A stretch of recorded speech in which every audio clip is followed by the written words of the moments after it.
Well, hello, Mr. Bakir. Thank you for agreeing to interview with me for my GOA project. It's my pleasure. Would you like to introduce yourself first? Okay, my name is Bakir Muhammad. I'm a faculty member at King's Academy. I teach Islamic theology and history as well as Middle Eastern studies. I also want to state that Mr. Bakir has lived most of his life in the UK, and he's originally Lebanon, so he has a lot of expertise in social equality issues. So to begin, can you please describe your past experiences in work? Okay, I've worked in mostly male predominant industries, but most recently I've been working as a teacher at school in Northern England in a town called Bradford. It's very diverse as it follows the British system. It ought to show equality between men and women with regards to responsibilities and representation in the workplace, and that applies to faculty, staff, and leadership positions. Prior to that, when I was studying in the Middle East, I did notice a lot of male dominance in a lot of fields and places, which was rather influenced by culture and misunderstood religious texts. Well, thank you for this description, Mr. Bakir. So I wanted to ask you, do you think workplace inequality is existent in Jordan? And if yes, on what basis? Oh, I think that it is most certainly not existent in Jordan. I think that Jordan is one of the countries that's working towards equality in terms of pay and responsibilities and roles. I think it's actually leading in the Middle East, but it's not there yet. In comparison with probably Lebanon and the UAE or the GCC countries apart from Saudi Arabia, I think there's a lot more might say equality, but not in Jordan. Jordan has got a long way ahead, but I think it's on the path to that goal. So you've mentioned that Jordan's not quite on the way. No. And I wanted to ask whether you think inequality is existent in some places or in all of the places. Great question, Abdullah. Okay, most traditional government positions are dominated by the male gender. On the other spectrum, on the side of the spectrum, if you look at Western investment fields or firms in Jordan, or Western educational institutes, there's much more diversity and towards pay equality and role equality. So you have two sects or fields looking at the Western influence within Jordan, which are some institutes, whether in banking, education, or the like, and the other side or the other side of the spectrum is looking at the governmental sector, in which inequality is very dominant. So there's two sides of it in Jordan, but predominantly based on my observation, it's quite apparent. You sound like you have a lot of expertise in this kind of scenario, and I wanted to ask whether you've experienced gender-based inequality yourself, or whether you've witnessed gender-based equality happening at the places where you have worked, or the place where you're working right now. Yes, indeed. I can tell you for a fact that even in some traditional institutes in England, which is a Western democratic, forward-thinking country, because there are not much autonomy given to these communities, or there is actually a lot of autonomy given to these communities, and because of that, they discriminate a lot against women, and they don't respect their roles in the West. That's within Middle Eastern communities in the West. Now going to the other side, across the continent to the Middle East, I can tell you that gender equality is very prominent in King's Academy in Jordan. Unlike many other educational institutes in Jordan, King's Academy, I think, provides a fair pay role distribution to male, female, I think even probably homosexual employees, which is very frowned upon in the Jordanian community.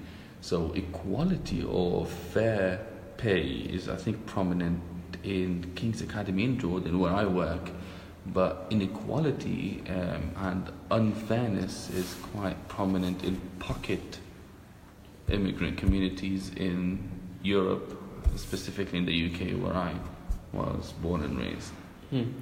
So that's a really great response. Thank you for that. So moving on, I wanted to ask you whether you think not foreign men or non-Arab men or women are given more benefits than Arab women or men. A beautiful question, and that is very relevant to the discussion, and it's very pertinent. I can tell you for a fact that the Arab world nowadays looks at foreigners, specifically white Americans / Europeans, UK-based expats, favorably in comparison with any other Arab, even if that Arab was born and raised in the West. But if you're white, or you come from a white background, or it is in your bloodline, then you are treated with more preference, and you're given probably a higher wage and a higher role.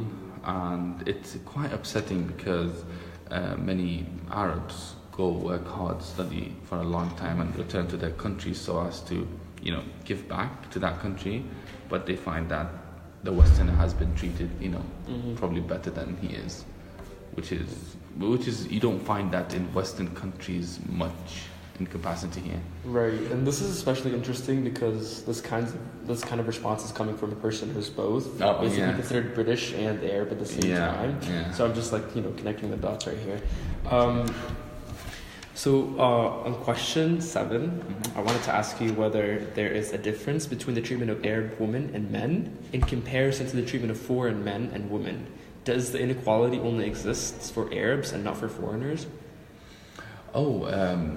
It's across the board, whether you're Arab or non-Arab. In such communities, it doesn't matter a lot. I mean, it might be the case that if it was a female foreigner, then she would be treated probably fairly, I would say. But for Arabs nowadays, it's generally across the board. They don't say, they don't treat women better than. Okay, let me just rephrase that answer. Women are treated mostly unfairly in comparison to men, and there's no preference given to women in most of the fields, if that makes sense. Could you restate your question? I don't think I understood it. So basically what I was trying to ask is that, do you think that foreign men and women are treated differently? Let's say by King's Academy. Do you think King's Academy treats American women and men equally, but at the same time they don't treat Arab men and women equally? So do you think a difference exists? Does the inequality only exist for Arab men? Or men and women? Okay, I think at King's Academy, where I work as we speak, I don't think there's much of a discrimination or difference based on gender or those coming from abroad, expat employees. I've not noticed it, but it probably is existent. No one can deny that. But I've not noticed that at all. Not specifically at King's, no. Have you noticed that at a different institution, not necessarily King's, but in Jordan? Well, most certainly, yeah. A lot of schools give preference to expat females from the West over well-educated and well-equipped and qualified Arab men in institutes in Jordan, which is quite unusual. But just because not only because she's a female, but because she is from the West, she's given preference over a man who is also probably as qualified as she is, but probably not at King's. but I know that for a fact that it does take place in other institutes in Jordan. Yeah, and there's a long way ahead, as I said initially. Okay, thank you for that. So moving on to a more broader question, why do you think the workplace inequality is existent in the Middle East, or specifically Jordan?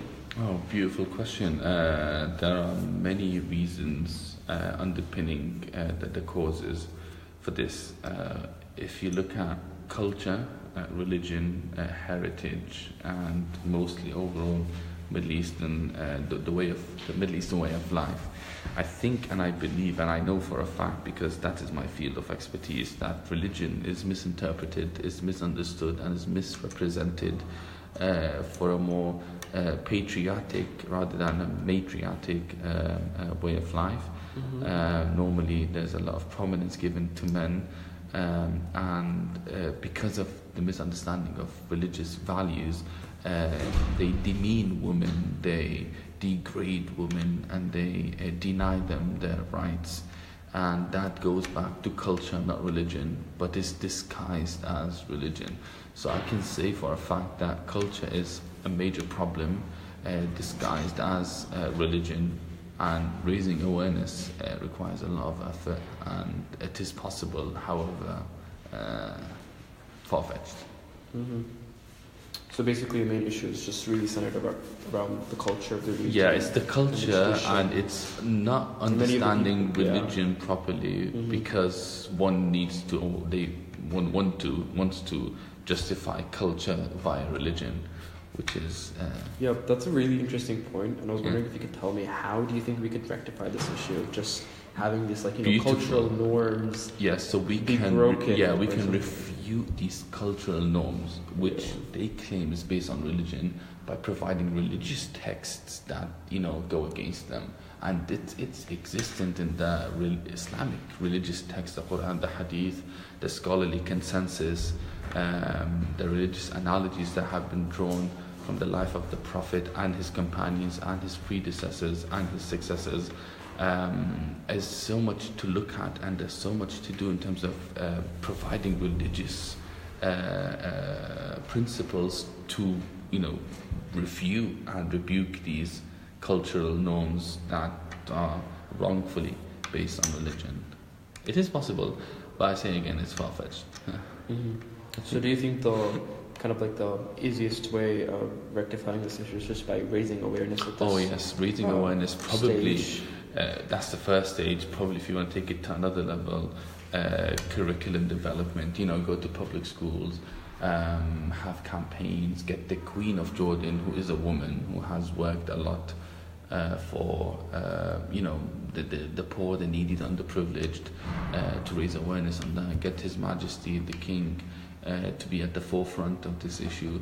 I think if you talk to the right people, or if we approach the right individuals, then that would have a massive impact, and it would have a paradigm shift in culture, in religion, in ethnicity, and in treatment towards men and women in Jordan and the Middle East as a whole. Oh, well, thank you for sharing your thoughts. You're most certainly welcome. I really appreciate them, and thank you.